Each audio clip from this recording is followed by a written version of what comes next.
เพราะเชื่อว่าเขามีจริงแต่ก็ไม่รู้เขาอยู่ไหนไม่รู้ว่าใกล้หรือไกลมองหาทุกวันคนที่ไม่มีใครคนที่เหงาเหมือนกับฉันถึงยังไม่ได้พบกันแต่ในทุกวันรู้สึกได้บ้างเขาอาจจะมาที่นี่แค่อยู่ตรงนี้คนละเว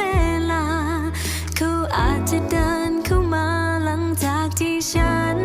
หันหลังเดินออกไปถ้าฉันอยู่ตรงนี้ให้นานกว่าที่เคยมาใช้เวลามองหาให้นานกว่าที่เคยใช้เดินให้ช้าลงกว่านี้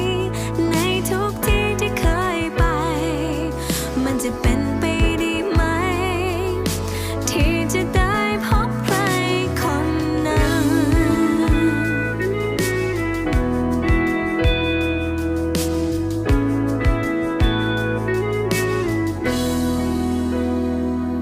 ไม่รู้เป็นเช้าหรือบ่ายหรืออาจเป็นสายของพรุ่งนี้คงเป็นตรงไหนสักที่วันไหนสักวันไม่รู้เขาเป็นใครแต่ถ้าเขาได้เจอฉันวินาทีที่พบกันต่างจะรู้กันถ้าสบสายตาเขาอาจจะมาที่นี่แค่อยู่ตรงนี้คนละเวลา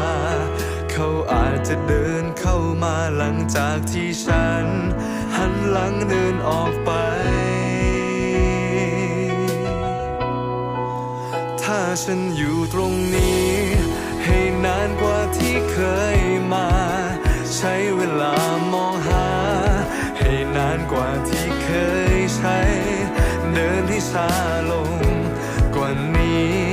ในทุกที่ที่เคยไปมันจะเป็นไปได้ไหมที่จะได้พบใครคนนั้น